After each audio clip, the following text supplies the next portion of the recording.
ये देश में अंग्रेज का शासन था। हमारे पूर्वज, आपके पूर्वज ने हजारों, पौने 200 साल संघर्ष किया, लड़ाई लड़ा, तब जाके ये देश आजाद हुआ।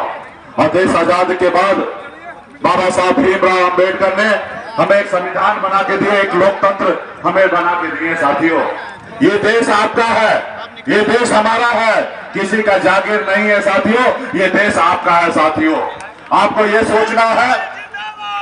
आज साथियों, देश में जो सरकारी नौकरी में आते हैं वो 60 साल के बाद रिटायरमेंट होते हैं, लेकिन बाबा साहब भीमराव अंबेडकर ने नेता के लिए 60 साल का समय नहीं रखा, सिर्फ 5 साल के लिए रखा है।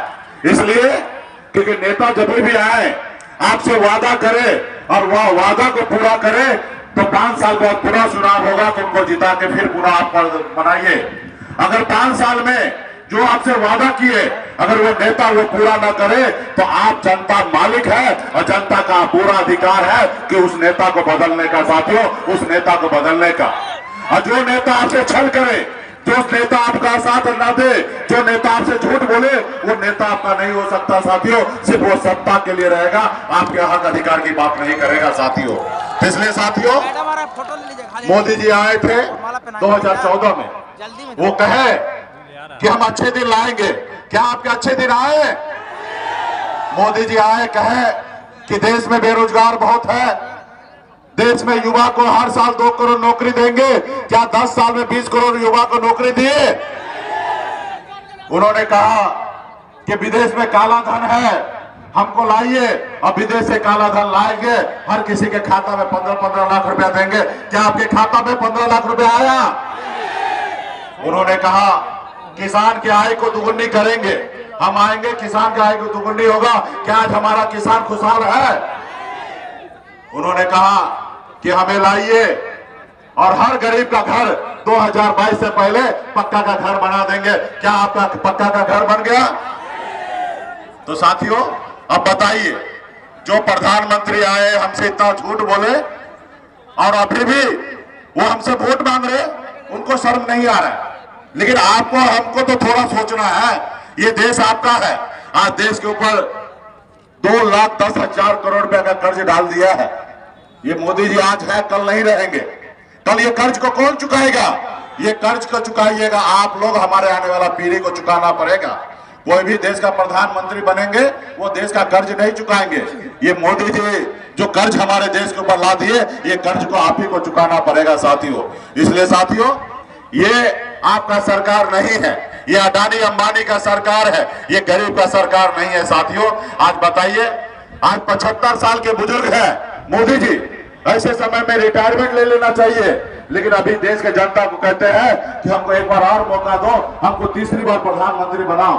और दूसरी तरफ मोदी जी एक योजना लाए थे, अग्निवीर योजना। उस अग्निवीर योजना के तहत 18 साल में आप एप्लीकेशन कीजिए, नौकरी में आइए और 22 साल में रिटायरमेंट हो जाइए। बताइए, हमारे देश के युवा को, जो देश का भविष्य है, जो सरहद पे जाके गोली खाने के लिए तैयार है, ऐसे युवा को 22 साल में रिटायरमेंट करने का सोचते हैं और खुद 75 साल के बाद वो कहते हैं कि हमको तीसरी बार प्रधानमंत्री बनाइए। तो इसलिए साथियों, मजबूती से अपने हक अधिकार के लिए काम कीजिए। ये गरीब का सरकार नहीं है, ये बड़े लोगों का सरकार है। आप मुझे देखिए, एक गरीब मछुआरा, अति पिछड़ा का बेटा, हम गांव से निकलकर बम्बई जैसे संघर्ष किए। 900 रुपया महीने पे मैं नौकरी करता था, फिर लौटकर बिहार आया। मैंने देखा लोग चांद पे घर बनाने के लिए सोच रहा है, लेकिन हमारे लोगों के लिए धरती पे घर नहीं है।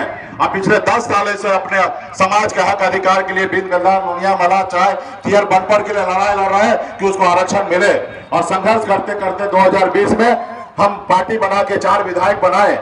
हमारे सहयोग से बिहार में सरकार बना। अगर हम समर्थन नहीं देते तो नीतीश कुमार बिहार में मुख्यमंत्री 2020 में नहीं बनता। लेकिन हमने ईमानदारी से काम किया। लेकिन उन्होंने क्या किया मेरे साथ? हमारे 4 विधायक को खरीद लिया। हमको सरकार से बाहर कर दिया। जो सरकार हमने बनाया था, सिर्फ ये सोचकर कि अति पिछड़ा का बेटा है, मल्ला का बेटा है, ये आगे बढ़ जाएगा, इसको रोको। तो इसलिए साथियों, ये गरीब के लोगों के लिए नहीं है, ये अमीर के लोगों के लिए है। आप देखिए किस तरीके से चंदा ले रहा है। आप हमको चंदा दीजिए, हम आपको धंधा देते हैं। जो चंदा नहीं देता उसको ईडी का, सीबीआई का नोटिस भेज देते हैं, डराते धमकाते हैं। दो मुख्यमंत्री को जेल डाल दिया गया है, तो हमारा देश का लोकतंत्र जो है साथियों खतरे में है, संविधान खतरे में है। आपको अपने दिल पे हाथ देकर अपने आने वाले बच्चे का भविष्य के बारे में सोचते हुए जो आपसे छल कर रहा है, उसको आपका काम है बदलना है साथियों, क्योंकि जनता जो है वो मालिक है और आप ही को निर्णय लेना पड़ेगा कि मोदी जी रहे या नहीं रहे, ये निर्णय आपको लेना पड़ेगा। अगर मोदी जी आपसे झूठ किया है, वादा किया है, तो निश्चित तौर पे आपका फर्ज बनता है उनको हटाइए और मजबूती से इंडिया गठबंधन का सरकार बनाइए। और हम लोगों ने मजबूती से बहुत सारा वादा किए, हमारे भाई तेजस्वी जी आप लोगों के बीच में बात को रखेंगे और हम लोग बिहार को और देश को आगे बढ़ाने का काम करेंगे। बहुत बहुत धन्यवाद। फिर से आप लोगों के बीच में एक अभय कुशवाहा जी हमारे प्रत्याशी है, राष्ट्रीय जनता दल के हैं, उनका चुनाव चिन्ह लालटेन है, मजबूती से इनको वोट करके बटन दबाकर इसको विजय बनाइए, आपका क्षेत्र का विकास होगा। बहुत बहुत धन्यवाद।